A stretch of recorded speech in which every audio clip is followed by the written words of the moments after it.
जय हिंद साथियों, एक बार फिर से स्वागत है आप सभी का आपके अपने YouTube चैनल पर। साथियों, आप देख रहे हैं सैनिक सुविधा YouTube चैनल। साथियों, अगर आप भी सैनिक या पूर्व सैनिक हैं तो आज का वीडियो आप सभी के लिए बहुत ज़्यादा महत्वपूर्ण होने वाला है, क्योंकि सैनिक भाइयों, आज की वीडियो में सैनिक व पूर्व सैनिकों के पेंशन के मुद्दे, OROP के मुद्दे, डिसेबिलिटी पेंशन के मुद्दे, 18 महीने का DA एरियर का मुद्दा और इसके अलावा अन्य मुद्दों पर बात होगी जो भी पेंशनर से संबंधित है। तो सैनिक भाइयों, अगर आप चैनल पर नए हैं, आपने चैनल को अब तक सब्सक्राइब नहीं किया, चैनल को सब्सक्राइब कर लें और उसका बेल आइकन ऑन कर लें, ताकि आने वाले वीडियो की महत्वपूर्ण जानकारी आप सभी को मिलती रहे और आप मेरे द्वारा दी गई जानकारी का भरपूर फायदा उठाते रहें। तो सैनिक भाइयों, चलिए वीडियो को शुरू करते हैं विस्तार से। तो सैनिक भाइयों, चलिए वीडियो की शुरुआत करते हैं अपने व्यूवर के इस मैसेज के साथ में। पढ़ते हैं ये मैसेज। ये लिखते हैं, सर मेरी बेसिक पेंशन 21,875 है। मैं 17 ईयर 17 दिन ACP 2 पे लेवल 5 है, क्या ये सही है? तो सैनिक भाइयों, इनकी पेंशन 21,875 रुपये है पर मंथ और इन्होंने 17 साल और 17 दिन नौकरी की है। ACP 2 के हिसाब से जो इनकी पेंशन है, क्या सही है? और इनका जो है पे लेवल है 5 है।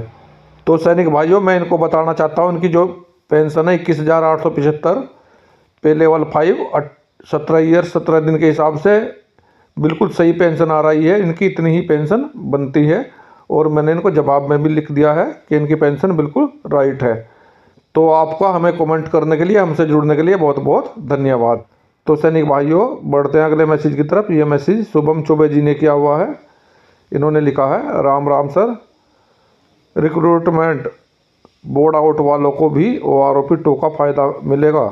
तो इसके लिए मैं आपको बताना चाहता हूं, चाहे आप रिक्रूटमेंट बोर्ड आउट हों, चाहे आप पेंशनर हो, चाहे आप फैमिली पेंशनर हो, और आप चाहे जुलाई 2014 से पहले के प्रीमेच्योर पेंशनर हो, सभी को OROP 2 का फ़ायदा दिया जाएगा। सैनिक भाइयों, देखते हैं अगला मैसेज। ये पप्पू यादव जी लिखते हैं, नायक रिटायर प्रीमेच्योर 2015 एयर मिलेगा क्या? तो ये 2015 में नायक से प्रीमेच्योर रिटायरमेंट आए हैं। इन्होंने एरियर के बारे में पूछा है।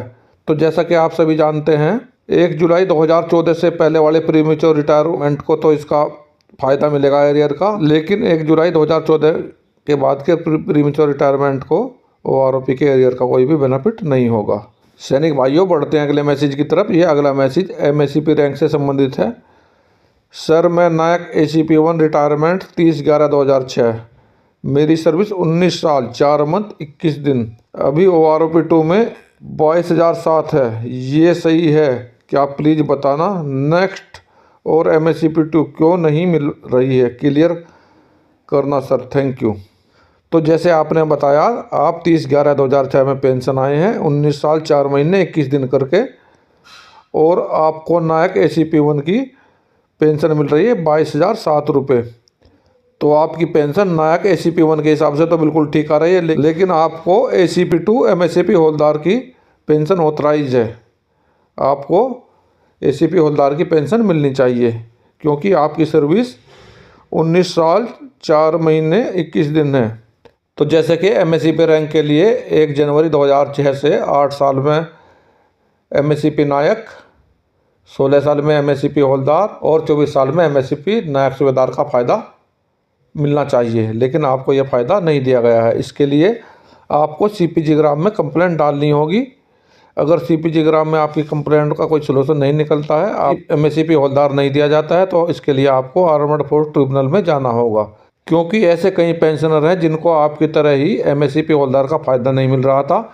वो हमसे जुड़े, उन्होंने CPG ग्राम पर अपनी कंप्लेंट डाली, लेकिन उनको वहाँ से कोई फ़ायदा नहीं मिला। उन्होंने आर्मर्ड फोर्स ट्रिब्यूनल में अपना केस डाला और उनको MACP होल्डर का बेनिफिट दे दिया गया। जैसा कि आप सभी जानते होंगे, अभी सुप्रीम कोर्ट का ये आदेश है, जो केस फाइल करेगा सिर्फ उसी को फ़ायदा होगा। पहले सभी को, अगर एक पेंशनर केस कर देता था तो उसका सभी को फ़ायदा होता था, लेकिन अभी ऐसा नहीं है। अभी जो केस दायर करेगा उसी को उसका फ़ायदा बेनिफिट दिया जाएगा। तो आपको MACP का फ़ायदा लागू है, लेकिन इसके लिए आपको लड़ना होगा। बिना लड़े आपको कुछ नहीं मिलने वाला है। जब तक आप नहीं लड़ेंगे, जब तक आपको MACP 2 का बेनिफिट नहीं दिया जाएगा। हमसे जुड़ने के लिए आपका बहुत बहुत धन्यवाद। तो बढ़ते हैं अगले मैसेज की तरफ। ये अगला मैसेज डिसेबिलिटी पेंशन और OROP 2 की 4th इंस्टॉलमेंट से संबंधित है और कमेंट करने वाले हैं हिम बहादुर कर्की। इन्होंने पहला कमेंट किया है 16.6 ईयर्स में नायक में मेडिकल बोर्ड आउट किया। दूसरा मैसेज में लिखा है हिम बहादुर कर्की 1 जनवरी सीजर केस से मेडिकल बोर्ड आउट किया, 50% दिया, इसका एरियर भी नहीं मिला है, 4th इंस्टॉलमेंट एरियर नहीं मिला है, रिक्वेस्ट सर आएगा या नहीं मिलेगा। और अभी देख लेते हैं इन्हीं का अगला मैसेज। 1 जनवरी 2005 में मेडिकल बोर्ड आउट किया था नायक हिम बहादुर कर्की, मेरा 4th इंस्टॉलमेंट एरियर नहीं मिला है, 50% बोर्ड आउट किया था, आई रिक्वेस्ट सर अभी 75% होकर आएगा। तो नायक हिम बहादुर कर्की जी, अगर आपको एरियर की 4th इंस्टॉलमेंट नहीं मिली है तो इसके लिए तो आपको CPG ग्राम में कंप्लेंट डालनी होगी, जिससे आप लोगों को पता लग जाएगा आपको 4th इंस्टॉलमेंट क्यों नहीं मिली है। क्योंकि 28 फरवरी 2024 तक सभी को एरियर की पूरी इंस्टॉलमेंट दे दी गई है। आपको किस कारण से OROP 2 की 4th इंस्टॉलमेंट नहीं दी गई है, इसके लिए तो आपको CPG ग्राम पर कंप्लेंट करके ही इसका पता लगा सकते हैं, या दूसरा आपको इस पर भी कंप्लेंट इसकी आप डाल सकते हैं, वो आपको बता देंगे किस कारण से आपकी 4th इंस्टॉलमेंट रुकी हुई है। दूसरा आपने लिखा है आपकी डिसेबिलिटी 50% है। अगर आपकी डिसेबिलिटी 50% दिया गया है तो आपको 75% में आपका डिसेबिलिटी मिलेगा।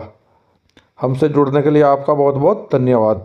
तो सैनिक भाइयों अभी बढ़ते हैं अगली खबर की तरफ। अगली खबर ये है जो 18 महीने का DA का एरियर था, उसको लेकर जो पेंशनर सरकारी कर्मचारी काफ़ी लंबी समय से इंतज़ार कर रहे थे, तो उनका सबका इंतज़ार और उनका कन्फ्यूजन ख़त्म हो गया है, क्योंकि राज्यसभा में फाइनेंस मिनिस्ट्री की तरफ से इसके बारे में लिखित जानकारी दी गई और इसी के साथ ही सारी उम्मीदें खत्म हो गई। सरकार ने साफ कर दिया कि जो 18 महीने का DA का एरियर था उसका कोई पैसा नहीं दिया जाएगा, ऐसा कोई प्रावधान नहीं है। सैनिक भाइयों बढ़ते हैं अगली जानकारी की तरफ।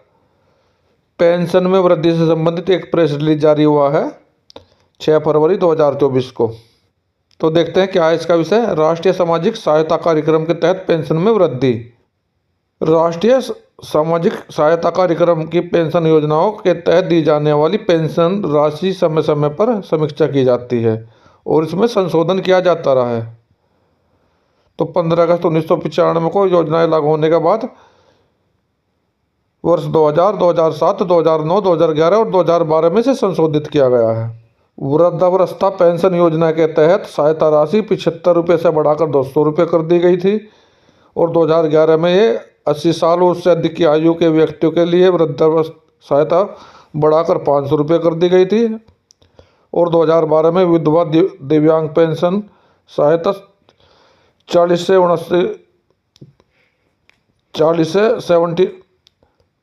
79 वर्ष की आयु वाली विधवाओं और 18 से 79 वर्ष की दिव्यांगजनों के लिए 200 रुपये से बढ़ाकर 300 रुपये कर दी गई थी।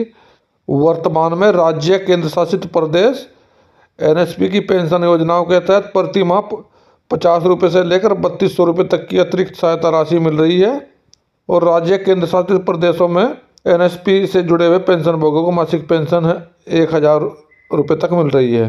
तो साथियों ये जानकारी 6 फरवरी 2023 को ग्रामीण विकास मंत्रालय की तरफ से एक प्रेस रिलीज में जारी की गई। तो साथियों आज के वीडियो में यही थी मेरे द्वारा दी गई छोटी सी जानकारी। मेरे द्वारा इसी प्रकार की छोटी छोटी जानकारियाँ आपको समय समय पर मेरे वीडियो में दी जाती हैं। अगर आप लोगों को मेरे द्वारा दी गई जानकारी अच्छी लगी है, वीडियो को लाइक करें, चैनल को सब्सक्राइब करें, साथियों में शेयर करें, ताकि मेरा वीडियो हर ज़रूरतमंद तक पहुँच सके। मिलता हूँ अगली वीडियो में इसी प्रकार की अन्य महत्वपूर्ण जानकारी के साथ। वीडियो देखने के लिए धन्यवाद दोस्तों। जय हिंद, वंदे मातरम।